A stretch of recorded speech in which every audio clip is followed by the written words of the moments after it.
Dong, I know you can hear me.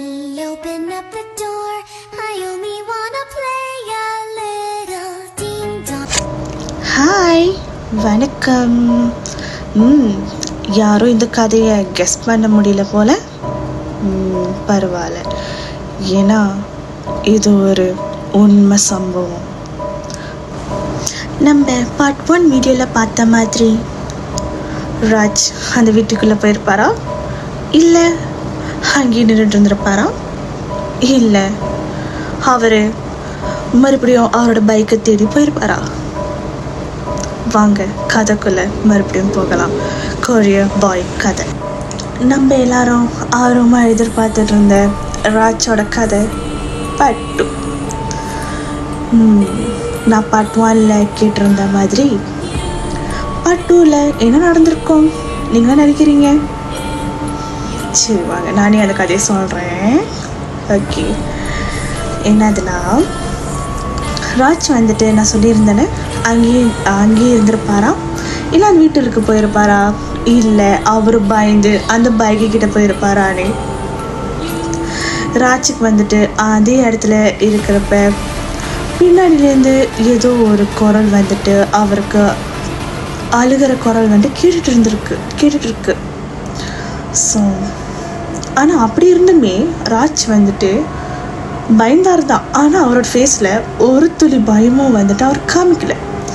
அப்புறம் தாத்தாக்கு கால் பண்ணோமே, நம்ம தான் வந்துட்டோம்ல அப்படின்னு சொல்லிட்டு ராஜ் வந்துட்டு கால் பண்ணுறப்ப தாத்தா வந்துட்டு பேசி ராஜை வந்துட்டு உள்ள கூப்பிட்ருக்காரு, வீட்டுக்கு வாயா அப்படின்னு ராஜ்கிட்ட சொல்லியிருக்காரு தாத்தா.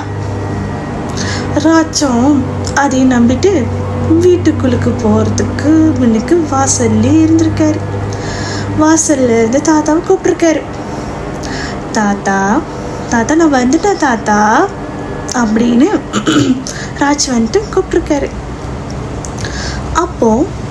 அப்படி இருந்துமே பாருங்க, ராஜுக்கு ஒரு டவுட்டுமே வரல.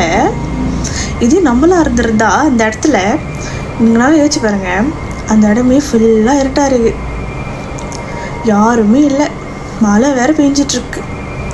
அதுவும் மணி வந்துட்டு எப்படி இருந்தாலும் 12 மணிக்கு மேலேயே ஆயிருக்கும். இது நம்மளா இருந்திருந்தா, விட்டா போதும்பா சாமின்னு சொல்லிட்டு நீங்களாச்சும் உங்கள் பாசலாச்சும் நீங்களே வச்சுக்கோங்கன்னு சொல்லிட்டு நம்ம எப்பயோ போயிருப்போம், ஆமாவா? ஆனால் ராஜ் அப்படி இல்லை. பார்த்துக்கோங்க, ராஜ்க்கு வந்துட்டு வேலை மேலே எவ்வளோ ஒரு பற்று. அப்புறம் ராஜ் வந்துட்டு என்ன பண்ணியிருக்காரு, வீட்டு கதவு வந்துட்டு தானாக திறக்கிறப்ப ராஜ் வந்துட்டு ஒரு நிமிஷம் மூச்சு நின்றுச்சு ராஜ்க்கு. ஏன் தெரியுதா? ராஜ் பார்த்த கிராப்பில் இருந்த அதே ஃபோட்டோவும் ராஜ் வீட்டு வாசலில் இருக்கிறார்ல ராஜ். ஸோ வீட்டு வாசலில் நேராக ஒரு சுவர் இருக்கும். ஸோ அந்த வாலில் அவர் பார்க்குற அதே பிக்சரும் ஒன்றுங்க. தாத்தா வந்துட்டு இறந்துட்டாரு. அப்புறம் தான் ராஜுக்கு வந்துட்டு ரியலைஸ் ஆகுது, தாத்தா வந்துட்டு இறந்துட்டாரு. ராஜோட ரியாக்ஷன், செத்துட்டோண்டா, அவருக்கு மூச்சு நின்றுச்சு ராஜுக்கு.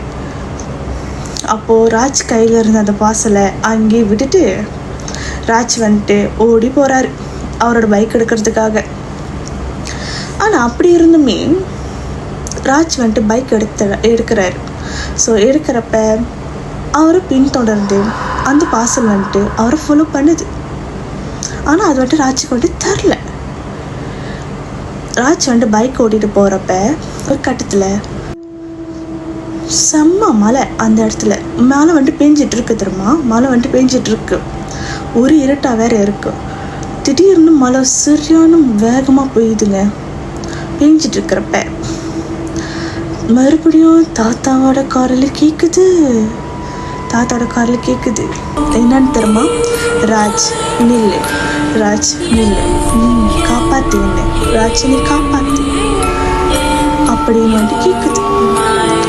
அப்போதான் ராஜ் வந்துட்டு அந்த பைக்கை நிப்பாட்டிட்டு பின்னாடி திரும்பி பார்க்குறாரு. பின்னாடி திரும்பி பார்த்தோன்னு தெரியுது அவரை ஃபாலோ பண்ணிக்கிட்டே அந்த பார்சல் வந்திருக்குது. ஆனால் ராஜுக்கு தெரியவே இல்லை கடைசி வரைக்கும். அப்புறம் ராஜ் வந்துட்டு அந்த பார்சலை வந்துட்டு எடுத்து பார்க்குறப்ப அந்த மனுஷன் அங்கேயே செத்துட்டாருங்க.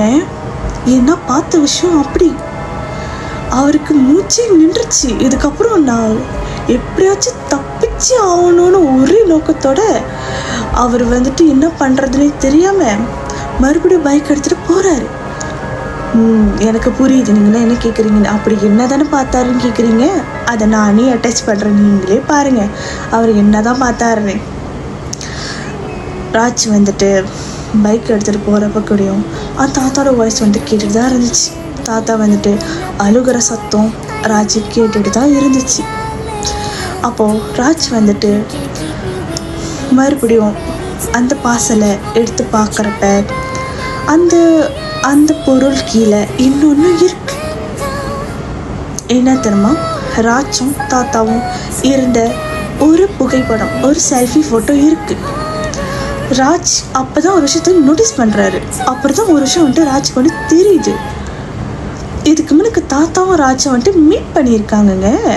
எங்கே தெரியுதா, ரெஸ்டாரண்ட்டில் வந்துட்டு மீட் பண்ணியிருக்காங்க. அந்த ரெஸ்டாரண்ட்டில் எடுத்த அதே ஃபோட்டோ தான் அந்த இடத்துலையும் இருக்குது. ராஜ்கிட்ட இருந்த பார்சலில் இருக்குது. அது என்னதுன்னு தெரியுதா, ராஜ் வந்துட்டு அந்த ரெஸ்டாரண்ட்டுக்கு போகிறப்ப தாத்தாவும் அதே ரெஸ்டாரண்ட்டுக்கு வந்திருக்காரு. 2 பேருமே சாப்பாடு தான் போயிருக்காங்க. ஸோ அங்கே போகிறப்ப ராஜ் வந்துட்டு எப்போதும் போல் சாப்பாடு ஆர்டர் பண்ணிட்டாரு, சாப்பிட்டுட்ருக்காரு. தாத்தாவும் வராரு, சாப்பாடு ஆர்டர் பண்ணுறாரு, சாப்பிட்டுட்ருக்காங்க. 2 பேருமே கிளம்புறப்ப சாப்பிட்டு முடிச்சுட்டு ஒரே நேரத்தில் தான் கிளம்புறாங்க. ராஜ் ஏன் கிளம்புனாங்கன்னா, ராஜ் வந்துட்டு ஒரு ஆர்டர் வந்துட்டு அப்போ கிடச்சிருக்கு. இந்த மாதிரி வந்துட்டு ஃபுட் டெலிவரி பண்ணணும். தாத்தாவும் வீட்டுக்கு போகலாம், லேட் ஆச்சு அப்படின்னு சொல்லிட்டு அவரும் அந்த ரோடு க்ராஸ் பண்ணுறதுக்காக நிற்கிறாரு. ஸோ அவர் ரோடு க்ராஸ் பண்ணுறப்ப ஒரு லோரி டிரைவர் அவர் வந்து இடிச்சிட்டாங்க. இடித்து அதே இடத்துல ஆக்சிடென்ட் ஆச்சு. ஸோ அதை வந்துட்டு தாத்தா வந்துட்டு ரோடு க்ராஸ் பண்ணுறப்ப ராஜ் வந்துட்டு பார்த்துருக்காரு. ஸோ ஆக்சிடெண்ட் நடக்கிறப்ப ராஜ் வந்துட்டு தாத்தா பார்த்துருக்காரு. ஆனால் ராஜ் வந்துட்டு தாத்தாவை காப்பாற்றலை. ராஜுக்கு வந்துட்டு நான் வந்துட்டு ஃபுட் டெலிவரி பண்ணியே ஆகணும், இல்லைன்னா கஸ்டமர் வைக்கிட்டே கம்ப்ளைண்ட் வந்துடும்னு சொல்லிட்டு அவர் வேகமாக போயிட்டார். அதான் இத்தனை பேர் இருக்காங்களே. ஸோ ராஜ் வந்துட்டு அவர் செஞ்ச தப்பை வந்துட்டு புரிஞ்சுக்கிட்டார். என் மேல் தான் தப்பு, நான் இன்றைக்கி உங்களை காப்பாற்றிருக்கணும் அப்படின்னு. ஸோ ராஜ் வந்துட்டு தப்பை உணர்ந்து அந்த இடத்துலேருந்து கிளம்புறாரு. ஸோ உங்களுக்கு இப்போ தெரியுதா ஏன் தாத்தா வந்துட்டு ராஜை சுற்றி வராருன்னு? ஏன்னா தாத்தா கடைசியாக பார்த்த ஒரே முகம் ராஜை தான். ஸோ அதனால்தான் ராஜை பின்தொடர்ந்து வந்திருக்காரு தாத்தா. ஸோ இதுதான் இந்த part 2 கதை.